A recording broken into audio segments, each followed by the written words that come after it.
గారు నమస్తే అండి. నేను భాను. అన్న నమస్తే అన్న నమస్తే అన్న. ఏంటి మీ పాప అలా చేసింది? అదే అన్న పిల్లకి పెట్టిన మందులను వశీకరణం ఉంది కదన్న. ఆ! ఆ ఎఫెక్ట్ వల్లే ఇప్పుడు మా అమ్మని విదిలించుకుని పారిపోయి ఇచ్చింది. ఆ! విజయవాడ బస్ స్టాండ్ నుండి వాష్రూమ్కి వెళ్తానమ్మంటూ హ్మ్. వాష్రూమ్కి వెళ్ళి అటు నుండి అటు పారిపోయి వచ్చిందన్న. ఆ! అంటే ఇదంతా మీకు వాష్‌రూమ్‌కెళ్తానని చెప్పి పారిపోయి బస్ ఎక్కేసిందా హైదరాబాదు? అవునన్న.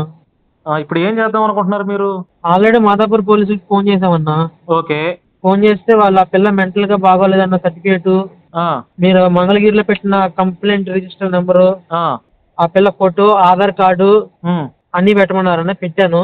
ఓకే. సరే వాళ్ళు బిగ్ టీవీలో ఆ పిల్ల ఉందా లేదో అనే విషయం చెప్పట్లేదన్న ఇంకా మనకి. చెప్పట్లేదు. పోలీస్ ఆ, స్టేషన్‌కెళ్ళండి. నేరుగా పోలీస్ వారి సహకారం తీసుకోండి.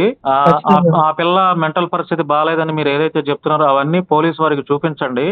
అప్పటికప్పుడు అమ్మ తప్పకుండా నాన్నని కూడా మీడియా తీసుకో. మీడియా సహకారం గూడా ఉంటుంది. ఇదంతా సమాజం స్వాగతించే విషయం అయితే కాదు. మరి ఆ పిల్ల ఎందుకని అలా చేస్తుందో మరి నాకైతే అర్థం అవ్వట్లేదు. అదే అన్న. మొన్న ఇంటర్వ్యూలో గూడా నేనంత చక్కగా ఒక అన్నలాగా అన్ని మంచి మాటలు చెప్తే ఆ అమ్మాయి వింటుందిలే అని అనుకున్నాను నేను కూడా. కానీ అదే ఇంత అన్న త్వరగా ఇప్పుడు హ్మ్. మీ మీద కూడా రివర్స్ అయ్యిందన్న. రివర్స్ చెప్పింది ఎప్పుడు? ఇప్పుడు మీడియాలో. ఏమని చెప్పింది? వీళ్ళు భాను అనే అన్నయ్య సీసీటీవీ వాళ్ళని కూడా పిలిచారు, వాళ్ళకి టచ్ లో ఉన్నారు, ఆ! ఆ అన్నయ్య కూడా వచ్చి ఇంటర్వ్యూ చేశారు, హ్మ్. వీళ్ళను మా కుటుంబ వాళ్ళ సభ్యులను సీసీటీవీ అన్నయ్యలు బాగా క్లోజ్ అని చెప్పని అటు మాట్లాడిందన్న. ఎలా క్లోజ్? ఇప్పుడు మీరు నేను ఎలా క్లోజు? మీ దగ్గరికొచ్చి అన్న, ఇంటర్వ్యూకి తీసుకున్నాను. మీకు నాకేంటి లేదన్న, సంబంధం? నువ్వు నాకు సాయం చేసి సాయం పరంగానే తెలుసు కానీ మనకి ఆ! ఆ! ఇంకా కుటుంబం పరమేంటి? పర్సనల్ క్లోజ్ గా ఏం ఏంటి? తెలుసు అన్న మనకి. ఏం తెలుసు? ఇది తప్పు గదా! ఆ పిల్ల అట్లా అబాండాలు వేయటం. అవునన్న. మీరు ఆపదలో ఉన్నారు అని జెప్పి అతని మీద ఉన్నటువంటి కేసు అదంతా బయటకు తీసి ఏదో ఆ ఆడపిల్ల ఎవరైనా అన్న సరే మీరు హ్మ్. గమనించినట్టయితే కూడా అంతకుముందు కూడా ఆ! నా బిడ్డ లాంటిదని చెప్పని అఘోరా అంది, తన నా అమ్మ అని చెప్పి వర్షిణి అంది, హ్మ్. తను నా గురువు అని చెప్పని అంది. హ్మ్. ఇప్పుడు చూస్తే తాళి కట్టడం కూడా అంది. మేము ఫస్ట్ నుంచి తాళి కట్టాడని చెప్పి మేము చెప్తూనే వస్తాం అన్న. అవును. మీరు మేము ఎక్కడ జెప్పారు. మనం ఎక్కడ అబద్ధం ఆడలేదు, దాయలేదన్న. హ్మ్. మనం ఫస్ట్ నుంచి తాళి కట్టాడని చెప్పని చెప్పుకుంటూనే వచ్చాము. హ్మ్. ఆ, ఇప్పుడు ఆ పిల్ల అఘోరా నాకు సంబంధం లేదు ఇలా అనేసరి తప్పుంది కదన్న అవును. అవును. ఒకసారి. హ్మ్. మరి దానివల్ల ఏమో కానీ మెంటల్ గా ఇదైపోయి.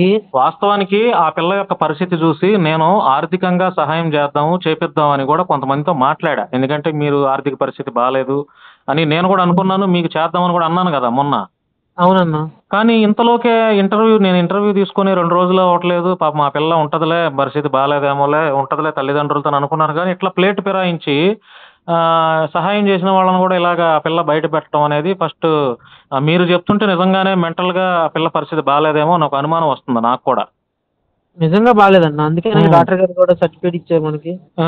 డాక్టర్ సర్టిఫికేట్ ఇచ్చారా మెంటల్‌గా పరిస్థితి బాలేదని? అంటే మనసు హాస్పిటల్‌లో మెడిసిన్స్ అయి రాసిచ్చినట్టు. ఆ పిల్ల రాసిచ్చారంటే మరి అది ఆ పిల్ల పరోక్షంగా అదే అవునండి. గదా!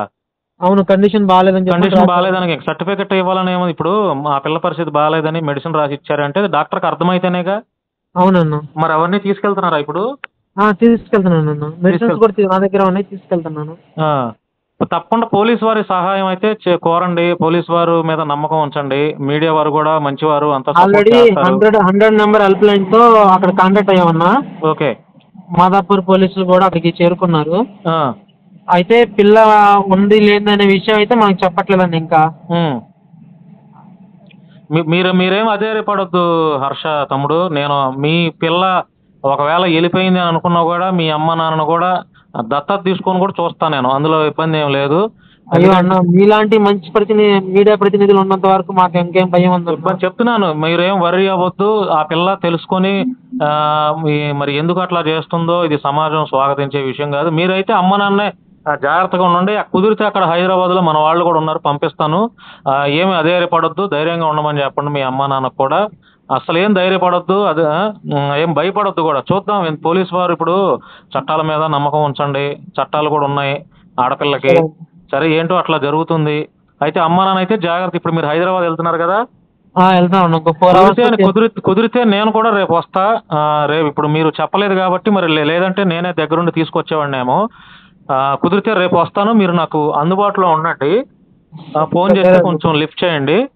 ఏ ఓకే. ఏ మీడియా వారైనా ఫోను చేస్తే గూడా మీ నంబర్‌కి కాల్ చేసి విషయం జెప్పండి. ఓకే అన్న. ఇబ్బంది ఏం లేదు. మీడియా వర్క్ కూడా సపోర్ట్ చేయండి, గౌరవించండి వాళ్ళని కూడా. అమ్మ సరే. నాన్న బాధపడొద్దని చెప్పు, చూద్దాం ఎట్లా జరుగుతుందో ఏంటో. ఇప్పుడు సమాజంలో చాలా మంది మంచి వాళ్ళు ఉన్నారు తమ్ముడు. ఏదో ఒక రూపంలో భగవంతుడు మీకు తోడుగా ఉంటాడు. సరే అన్న. మీ ఉరుకులు పరుకులు ఇవంతా పాపం ఎందుకని ఇట్లా అవుతున్నారో, 2 రోజులు అవట్ల పిల్లొచ్చి ఉరుకులు పరుకులు పెట్టుకుంటా మళ్ళీ ఇట్లా రోడ్ల వెంట పడి తిరగటం ఇదంతా ఇక మరి భగవంతుడు ఎందుకు చేస్తున్నాడో ఏంటనేది అర్థం అవ్వట్లే ఇక. అదే అన్న. అది సరే, ధైర్యంగా ఉండండి. నేను టచ్లో ఉంటా. నాతో కూడా ఏదైనా ఉన్నా కూడా కాంటాక్ట్లో ఉండండి, ఇబ్బంది ఏం లేదు. సరే అన్న. డబ్బులు ఏదైనా అవసరమైనా కూడా ఒక మాట అడగండి, నేను ఎట్లా అట్లా వేయిస్తాను ఏదన్నా ఛార్జెస్ అవసరం ఉంటే. సరే అన్న.